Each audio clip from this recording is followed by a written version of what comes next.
आइए आज हम चर्चा करते हैं एक ऐसे विषय पर जो हमारी दैनिक चर्या से जुड़ा हुआ है।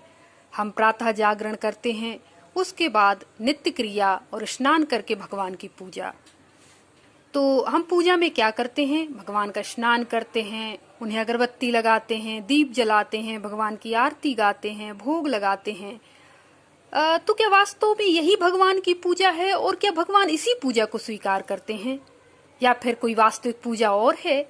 आइए इस विषय पर हम चर्चा करेंगे स्वामी कृष्णानंद जी महाराज से कि वास्तव में पूजा का अर्थ क्या है और पूजा किसे कहते हैं। आइए हमारे बीच हैं स्वामी कृष्णानंद जी महाराज। जय श्री राम महाराज जी। जय श्री राम। आज वास्तव में जो आपने प्रश्न किया, वास्तव में ये संसार इन्हीं शब्दों में उलझा हुआ है। निश्चित रूप से भगवान को मानना, भगवान को स्नान कराना, षोडशोपचार पूजा का जो विधान है, गोस्वामी तुलसीदास ने भी रामचरितमानस में कहा है। बड़ा ही सुंदर प्रसंग उन्होंने लिखा है कि सगुण उपासक मोक्ष न लेहि, अतिन कह राम भक्ति निज दी। सगुण उपासना का अर्थ स्नान, ध्यान, पूजन, अर्चन, बंदन, आत्मनिवेदन, ये नवधा भक्ति के अंतर्गत आता है। वास्तव में पूजा का जो विधान होना चाहिए, सत्य तो ये है कि आज हम वेदों का अनुसरण कर रहे हैं, भगवान का अनुसरण कर रहे हैं, भगवान का ध्यान कर रहे हैं, अपने माता पिता का अनुसरण कर रहे हैं, माता पिता का सम्मान कर रहे हैं, गुरुजन का आदर कर रहे हैं। निश्चित रूप से आज हमारे 33 कोटि देवी देवता हैं, हमारे अंग अंग में देवता हैं, कण कण में देवता हैं। ऐसा पेड़ पौधे, वृक्ष, नदियां सब देवतुल्य है। वास्तव में आज हमारे अंदर सबसे बड़ी कोई भूल हुई है, कोई चूक हुई है, तो निश्चित रूप से आज हम सब अपने बातों से मुकर गए हैं। जो आत्मनिवेदन है, जो आज्ञा का पालन है, जो बातों का अनुसरण है, ये हमसे दूर जा चुका है। सिर्फ हमारे अंदर माता पिता, गुरुजन, देव, मानव, सबके अंदर सिर्फ दिखावा रह गया है। आज हम यही कहते हैं कि मां,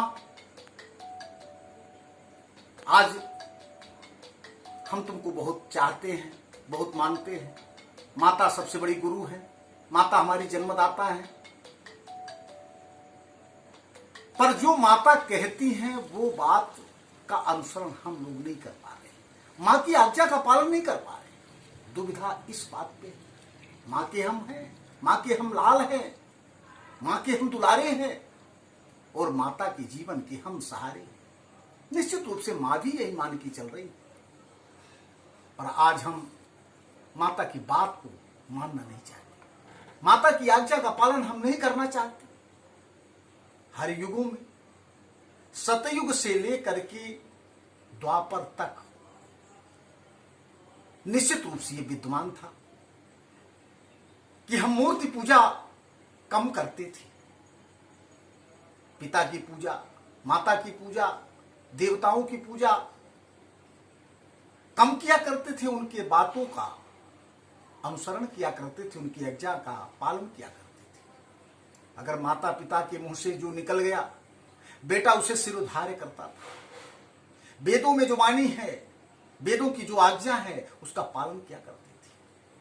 शास्त्र की जो मर्यादा है, उसका पालन किया करते थे। उपनिषदों की जो बात है, वो माना करते थे। भगवान कृष्ण ने क्या कहा, राम ने क्या कहा, हनुमंत लाल जी ने क्या कहा, शिव जी ने क्या कहा, माता भगवती दुर्गा जी ने क्या कहा, सिर्फ हम पूजा तक ही सीमित रह गए। आज उनकी बातों का अनुसरण, उनकी आज्ञा का पालन करना हमने छोड़ दिया।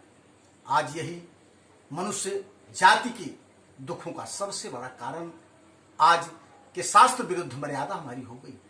शास्त्रों की आज्ञा, वेदों की आज्ञा, देवताओं की आज्ञा, अपने माता पिता, अपने गुरुजन, अपने इष्ट, अपने बड़े की आज्ञा का पालन करना हमने छोड़ दिया।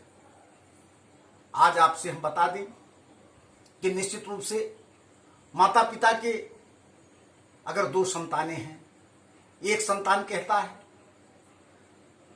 पिता की माता का चित्रपट बहुत सुंदर मढ़ा करके, फ्रेम लगा करके और सजा करके झांकी में रखा हुआ है, सुंदर भोग लगाता है, सुंदर अगरबत्ती लगाता है, सुंदर ध्यान करता है, आसन निधि ध्यासन करता है, प्राणायाम करता है, योग करता है, सब कुछ करता है। मगर पिता की आज्ञा है कि बेटा ये काम कर दो, बेटा ये कह रहा है कि पिताजी हम आपकी पूजा कर रहे हैं, आपकी बात नहीं मानेंगे,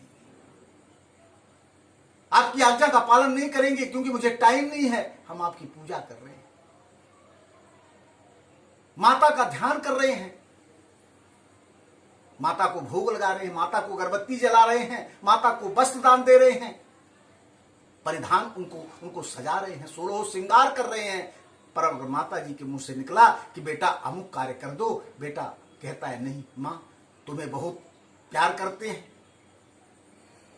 तुम्हारी पूजा करते हैं, बात मानने के लिए तैयार नहीं है। अगर उन माता पिता से ये बात कही जाए कि पुत्र आपको कौन सा प्रिय होगा जो आज्ञाकारी है, पूजा कभी नहीं करता, अगरबत्ती नहीं जलाता, भोग नहीं लगाता, ध्यान नहीं करता, पर माता पिता के निकले वचनों का आदर के साथ वो पालन करता है, निश्चित रूप से उनके आज्ञा का पालन करता है, तो निश्चित रूप से माता पिता का दुलार उसे ही प्राप्त होगा, माता पिता का प्यार। और माता पिता से अगर ये कहा जाए कि कौन सा प्रिय पुत्र है जो पूजा करता है या जो आज्ञा का पालन करता है, यही हम देवताओं की बात लें, चाहे वो हनुमान जी की बात हो, चाहे वो शिव जी का सच्चा उपासक वही है, सच्ची पूजा वही है, सच्चा ध्यान वही है कि हम हनुमंत लाल जी की आज्ञा का पालन करें। हनुमंत लाल जी ने क्या कहा है, उन बातों को हम अनुशीलन करें, बातों का पालन करें, आज्ञा का पालन करें, तब तो हनुमान जी के हम सच्चे सेवक और भक्त कहलाए, उनकी हम पूजा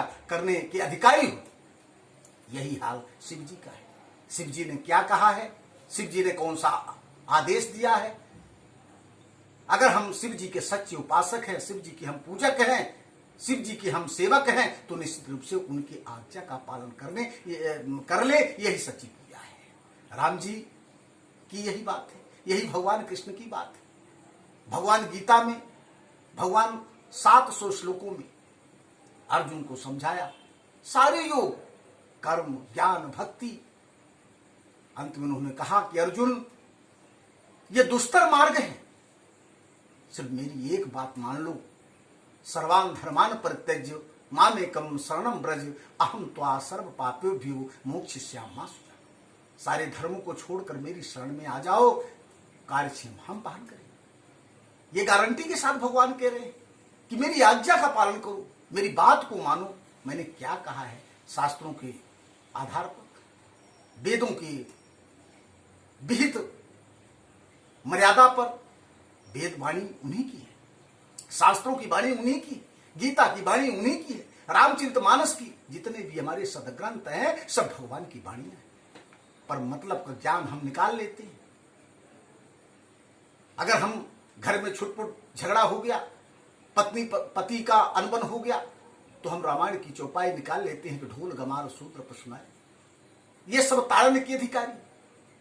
पर वो चौपाइयां हम नहीं निकाल पाते कि उमा कहूं मैं अनुभव अपना, सत हरि भजन जगत सब सत, देह धरे कर यह फल भाई, भजिय राम सब काम भिलाई।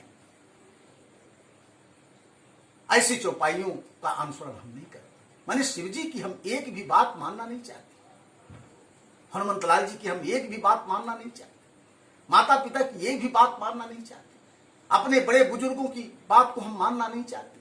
हम बाबा से प्रेम करते हैं, अपने भाई से प्रेम करते हैं, बहन से प्रेम करते हैं, सबसे प्रेम करते हैं, सबकी पूजा करते हैं, पर हम बात किसी की नहीं मानना चाहते और बात मानने के लिए तैयार भी नहीं। निश्चित रूप से ऐसी संतान माता पिता के लिए भी अच्छी नहीं है, देवताओं के भक्त के रूप में भी अच्छी नहीं है, और इस संसार के लिए भी अच्छी नहीं है। अगर हम अपने नेता की, अपने घर में परिवार, बुजुर्ग, देवी देवता, जो भी उन्होंने कहा है, अगर इन बात पहले आज्ञा का ही तो बड़ा महत्व था कि हमारे बीच में जिसे हम दानव कहते, जिन्हें हम राक्षस कहते, वो भी बात के बड़े धनी थे। उनकी पत्नियां पतिव्रता होती थी, सतियां होती थी, बातों के बड़े धनी थे। अगर उनके मुंह की जबान निकल गई तो कहा भी गया है रामचरितमानस में कि प्राण जाहि पर वचन न जाए। प्राण भले चले जाते थे पर वचन की अवहेलना नहीं होती थी। निश्चित रूप से आज हम यही संदेश देना चाहते हैं कि सच्ची पूजा वही होगी कि जो भगवान की वाणी है, श्री मुखवाणी से निकली वाणी किरणों द्वारा जो सारी दुनिया को अवसिंचित करना चाहते हैं प्रभु, अगर उनकी बात को हम माने तो निश्चित रूप से आज हर घर स्वर्ग बन जाएगा और हम सब सुखी जीवन यापन करेंगे।